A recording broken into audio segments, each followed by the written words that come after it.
What's going on, YouTube? We're going to look at cars. We got some trucks. Let's get into it. Not a lot of cars been going on through the shop recently. Not a lot of stuff that's been out that I've been wanting. Some of the stuff that came out, couldn't find it. Still don't want to pay the price. A lot of cool releases from M2. Now they've been doing those dually trucks and they're just hard to come by. People pick them up. I'll find it. I feel like sometimes the release hasn't been put on the shelves yet because they got a lot of stuff that's clogging it up. A lot of the Coca-Cola vehicles, things like that, kind of in a lot of quantity. They don't have enough room to put the newer stuff out. Then the other stuff gets swiped. But we'll find it. We'll find it. Let's take a look. Well, vintage stuff. If you want to add a nice 1/64 scale truck to your collection, old school trucks, but still relatively cheap. You know, when you get like semi-trucks and medium-duty trucks, 1/64, they could be pretty expensive, especially at their contemporary manufacturer. These are old stuff. This is from the 90s, mostly. Sometimes 2000s. I don't know, a couple names. Hartoy, AHL, PEM. Those type of trucks, heavy-duty construction. I got this. Look how cheap that was. I think back in the day, these were about 20 bucks. I remember these when they were out in the 90s. Weird places would have them. Little gift shops would usually have them and stuff like that. And it wasn't necessarily toy stores. I don't know if this even has the copyright on it. But even on eBay, they're not marked up a lot. You can get them in some pretty cool liveries. This is one of the good ones. This is the Ford truck. This is an F5, I guess they're calling it. But this series Ford truck, based on the the little pickup truck cab, but they made a medium duty and heavy duty because they did tractor trailers with these too. And we looked at one of these before. I'm a big fan of these. Heavy duty diecast all over the place. But it's a great truck to have, not break the bank. So I'm always looking out for these. You can get them really cheap. This thing was in its packet since then, 20 years or more. It's got good soft rubber, 30 years probably. Looked like the day it came out of the assembly line. There's still an interior in them. Headlights, could use a little bit of detail work, but it's fine.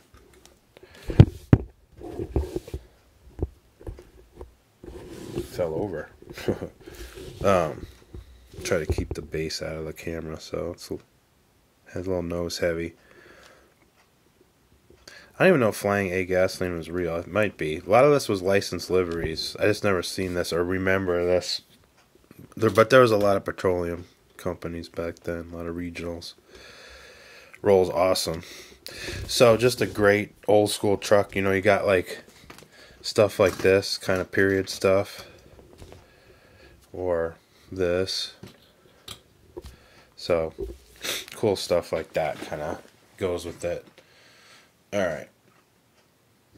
Let's so keep an eye out for them. They're always out there. Sometimes people have gotten a bunch of these together. I've seen antique stores, flea market, stuff like that have a bunch of these and they're super cheap. That's what I really liked finding them. So I get lucky.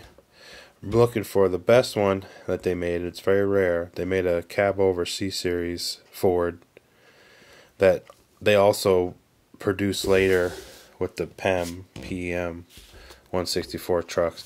They had a roadway 2-truck set with the cab over Ford, and then also like a Mack CM or one of those type of trucks.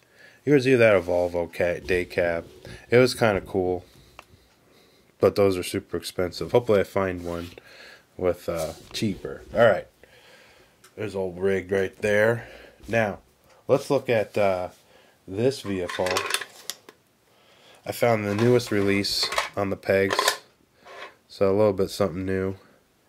It's a 98, so that's the last year for this. No, 99. Yeah, OBS 98. 99 went to the little bit more rounded truck. They do that General Motors 4-wheel drive sticker.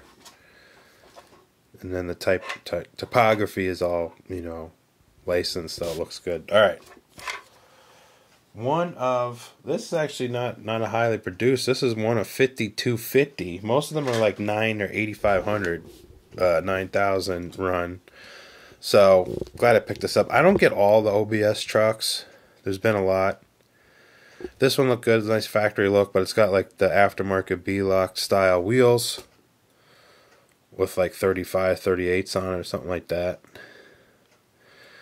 Of course, this is a front axle conversion. It's funny that they don't do the IFS. Most of these trucks, 4-wheel drives, half-ton and 3/4 ton, 1 ton, really had the IFS in the front. So it's kind of funny seeing this. Now, they did the work on the headlights with silver paint. I'm going to go in there and paint that with some white.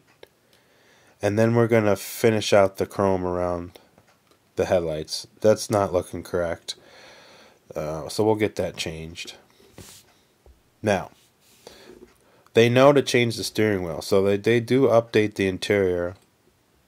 Look at that bench seat. That looks terrible. That almost looks like just the back firewall.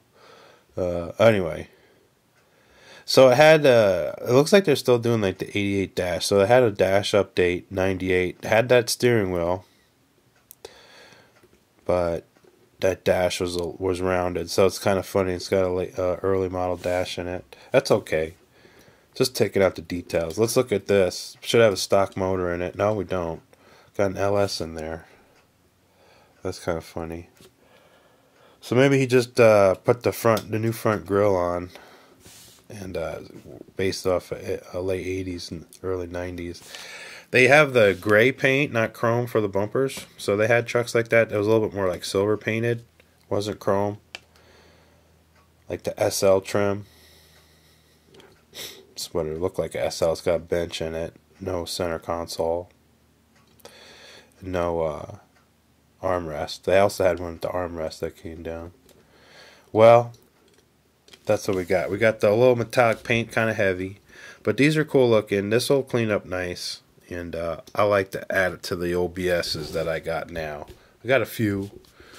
They should do a crew cab, hopefully, and a dually of that. I know that they're going to do the OBS Ford brick nose dually. They teased it, so we'll probably see that in the next 6 months, I bet. At least pre-production photos. Right now, we just have like the prototype truck on there. Another vehicle let's take a look at. We got old Buick. But need to find the box for it. There it is. 87 Buick, white car, no vinyl top, hard top car. They put on the turbo rallies on this car, but I switched them out. And I did a picture of it on Instagram. You can take a look. The old Regal car, I think 87 car. This car, last of them, because my Carla, I think, went to 88. But I think the Buick and the Olds Cutlass and all that, 87, I think that was the end of the road. Pretty sure. It's too bad. Probably winding down production. But I put the Cadillac wheels on it because basically these hubcaps were what the Buick ran. Especially the 6-cylinder cars. Wire caps are this. So this looked really close to what it had with the white walls. I haven't done the back spacing yet, so it's all whacked out, but real simple. We'll use the tubing. It's got the deep maroon interior, so I mean it's got the badges. It's a good one. This is probably my favorite release so far. And yes, they do the mirrors, so everybody with the mirror fetish, well, you have your mirrors on there. I could care less at this scale, me personally. I know everybody has their own thing. Which is great. That's what makes the hobby good. But for me, I'd rather have the best chassis and rolling wheels and tires out there. The rest could be a little bit off. M2, still good scaling on this car. These are, you know, intermediate cars, but they still kind of have a full-size presence to them. So the scale is good. I like the way it looks against other vehicles, so happy with it. It's got a little issue with the trim there, but that's a silver paint. That can be fixed. All in all, nice car. Look at that Regal badge on the back. Very rare to have the hard top car. Most of them had the vinyl. It was a way to make a little bit more profit on these cars. They needed to make it more formal looking. So usually at this point the half vinyl was on them. A lot of cloth interiors, not so much leather back then. There was still, but heated seats weren't really a thing, so leather was good. It wasn't upcharged, but a lot of people liked the cloth still back then on those seats. All right, another M2. Let's look at this car. I was happy to find this thing, but I gotta find the box I was in, so I don't know where I put the box. Here it is. The most recent release of this van, 71 Beauville. This is a Chevrolet. You know, they only done GMC really that I've seen one time. That was with the Square Body Syndicate van, the 4x4. The lowered one is a Chevy. It's kind of funny. But this isn't like a Goldenrod, so this is not yellow like the other one. I love them. Dark brown interior. It's got the white steelies. Just a gorgeous van. Beautiful. Beautiful van. So, if you don't already know, a lot of people like going hunting. You know, Target has the distribution of M2 now, and they're going to get some exclusives. So, they did a big rollout. Missed a couple of them, but I saw these. So, we got this in the black OBS. Awesome release. I love that they do the chrome grille. A lot of the vans have the painted silver grille, but the chrome looks a lot better. And then I haven't blackwashed it yet. So the difference, see? That's what they're supposed to look like. So I blackwashed this van. Of course, the bumpers wore out because this is a very popular pocket car for me. I'm going to go around and clear some of this stuff up so it doesn't rub off. But I'll leave the Tampa work and everything alone. But yeah, I could do bumper swap. I got some parts vans, so I'll get a new bumper. That's what happens when you don't clear. If you're going to be handling these cars a lot, clear them. Put some clear on it, and it'll lock in the chrome. But with the correct paint work on these grills, that's what they're supposed to look like from the factory. So we'll get that one taken care of, and it'll look good. But in the meantime, one of my favorites right now, of course, we got the green, real beautiful green, and we got the yellow, which I lifted. The yellow one also had a stock chassis. So now we got the old dealership going on with these boys. Look at these bad boys. Love it. I think they're all 71s. No, that one's spare tires taking over. That's kind of why I wanted to do the lift on it, because I like the tire. The tire carrier goes better with the four-wheel drive. So, I don't know if I wanted to leave the turbine wheels on it, though. There's another paint grill. I didn't blackwash that one because it kind of looks cool like that, too. I didn't do that one either. But if you look up these vans in the literature, they got they really look like that. So, we'll see. The chrome really makes it stand out, though. Love this van. Also, other thing I do with these standard chassis ones is raise this plate up. I like a little bit of rake on these stock trucks. They didn't really sit level from the factory. They always added a little bit more spring to the back when it want to carry stuff. So just a little lift back there will do it wonders. I think this one I did a little bit, not much, but a little bit. And this one obviously is leveled out because it's on airbags. All right, back this up. A lot of vans love them. They're so cool. Very, very excited and happy and pleased that M2 did something like this. They're doing a lot of great 80s cars. So this is 70s, but really the 80s as well. Hopefully these manufacturers understand that the majority of these vehicles were produced with the standard wheelbase. This is a shorty.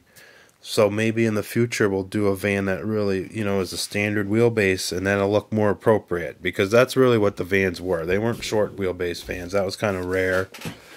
In the early days, more popular, but once we got into the 80s, the standard wheelbase, Beauville, and then the conversion vans, things like that, they had that longer wheelbase. And hopefully they get us a non-dually 8-foot bed, so then when we do these crew cabs, we can do the single wheel 1 3/4 ton trucks And they're going to look awesome because we'll put these wheels on them. So we'll do a 4-wheel drive or a 2-wheel drive, crew cab, 8-foot bed, Chevy. And it'll look just awesome. Because a lot of those work trucks, that's what they were. They didn't use the dualies. Okay. Let's look at this. You know, not a lot of cars today because I didn't really find much. Another part of the wide release at Target was this bad boy. Look at this thing. 7,000 piece worldwide. And that Goldenrod van is only 6,000. So maybe these are Target exclusive. I don't even know.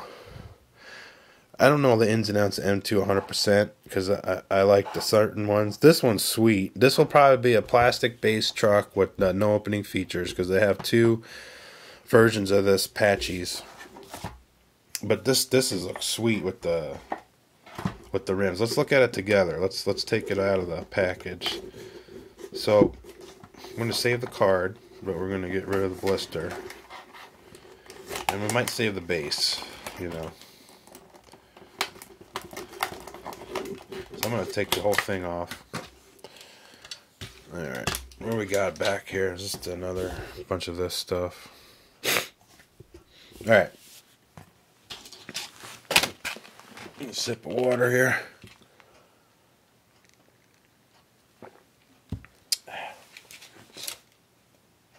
$19.59 truck. Extremely popular truck. Everybody loves these. Who doesn't? Now this one, since they mini tubbed it and everything, this is the bed matches the drivetrain on this vehicle, which is nice. Let's get the Phillips head out. We'll do this. Let's see here.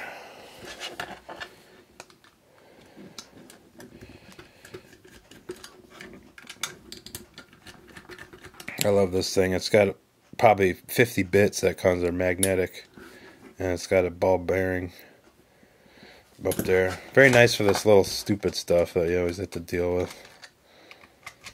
Alright. There's our base, Fleeside, which is coming onto its own. Most of these trucks are still step sides pretty much throughout their life until about this point in time. They started flushing the beds up. I mean, they had a little bit of stuff in the 40s, but 50s is where it's at. Flat, like a flat candy red, and then a gloss white truck, and then yeah, let's get this down. Oh yeah, awesome. Rolls good too. Might need just a little bit of adjustment. But the M2 did a great job with these trucks. The closed version of this is nice because you don't have any distortion with the panel gaps. Got a little bit of casting issue there. It's not hard to fix. It's got the really cool GMC on the tailgate. Yeah, that looks really nice. So yeah, plastic base. That's their big steamroller tires that they do. Actually, they're put on there pretty nicely. You can see how nicely they roll. So I think the little wobble on this is just a little bit of flashing on the tire, so we can get rid of all that. And then we'll probably shim these. They're touching a little bit in the inside there. See, these tires overhang the wheels. So what we're going to do is we'll just put a spacer in there, and that thing will be rolling very, very slick. Not a problem. White steering wheel, white dash, shifter. Hopefully it's a stick shift. That'd be cool. I think that says V8. I don't know if they had the big V6 yet. Yeah, that's an 8.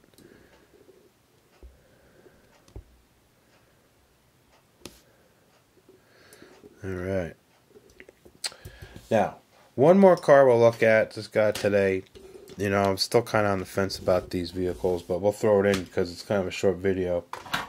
1/43 scale Hot Wheels Premium. What?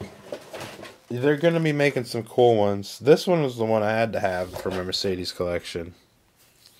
This one's a kind of a door hanger or a peg warmer just because there was a bunch of them and I saw them at 2 different Targets. So check your Targets for your M2, but this car is pretty cool. Again, these are $25, so we know that. They're all pretty nice. I mean, the Vet's kind of boring for me, but this one I kind of like. I think it has a removable clip on it, but it was very neat in person. I saw one, I just didn't buy it. This is cool too, but I'm not such a heavy duty Porsche person. I have to have that. You know, if these were $10 or 15 even, which I feel like they could be really in actuality. I know they're very detailed. They're all metal. They got rubber tires and they look good and they're low production. That's probably the worst part about this is that they don't. There's nowhere to spread the cost. It's not like making a 164th where they can release it as a basic and then make it as a premium and then do the silver line. So this one is like, they might re-release this another time, but it's just going to be another livery. So how much, you know, mileage, as they say, can they get out of these castings? Who knows? I mean, that Corvette's a re-release because they had a white one. So, you know, they're going to make their money back that way, but it's probably going to be a slow process. That's probably why they're so expensive. I mean, they're doing one-off tooling pretty much, and they might suspend the line. That's the thing I'm thinking about, is kind of like the Hot Wheels ID situation. They suspend this in a couple of years. These are going to be worth a lot of money, and we probably all know that have seen different Hot Wheels lines come and go over the years. That's always something to think about. But if you start doing that and go down that road, it's a hobby again. A lot of the old timers, and me included, is going to say hobby won't become fun if you're thinking about the monetary aspect. We all know about that, right? I mean, there's some people that are fixated on it, and I get it. And some of us as collectors, we kind of like to consider playing the market a little bit on some things, which is fun. And that's how I look at it. It's if it plays a part and I like a casting, maybe we'll get two. You know what I mean? Car is sweet. I love it. I need a 1/18 scale one of these beasts, but I don't have one yet. We got all the ones that Hot Wheels has done of these as a premium. I have. I don't think I'm missing any of those. And that included getting one or two of them, I think, or one from the Team Transport sets. This thing is dialed in really well with the rolling. It's got big fat tires, but this front tire hits the fender well, so it kind of like puts the brakes on every rotation. Right there, it's kind of, so it's just a little bit of a misalignment, not bad. We'll get that handled. You can see they kind of do some separate chassis detail in plastic, and then it's spun riveted together. So unfortunately, they don't screw them together. They wanted to make this kind of like a large Hot Wheels in that respect. But they still do lens taillights and everything like this. Now this is a heavier duty piece than like when you get a 1/43 scale from the European manufacturers. Because a lot of those, they'll have the plastic bases screwed together, construction, and their parts are a lot less robust. Like the windshield wipers would be very delicate, and so would the mirror. So these are kind of tough. They can take some play, which I like about them. But they're very expensive. They are. It would be nice to have a collection of them, because I really do think this is not going to last forever. I don't see Hot Wheels doing this for a long time, but they could. I know that they're going to do Tacoma, so that'll be kind of cool. It'll be nice to get that pickup truck. I didn't get the Elite 64 scale play set, basically, they gave us as adult collectors, where you can interchange the pieces. I think that was about $25 too from the site. This is based on a real vehicle. There's a guy, they have the California tags on this car, that has this vehicle in the States. I think it's identical. Looks like this car. It's silver. So the 6.9 V8, very cool car. It's like a German American muscle car kind of situation, but with a chassis and the braking and everything that can handle some speed. Well, that'll be it for today. I think I got a couple of 124 scale police vehicles we'll look at. I like to bring that up. Hopefully I'll get to it. Not a lot of cars yet. There's going to be more. Now, if we find some more M2s, we'll get on it again. I feel like in the next few weeks, we'll see some more stuff that I want to pick up, and we'll put that on the air. But yeah, more to come. Thanks for watching. Hope everybody enjoyed the show. Till next time.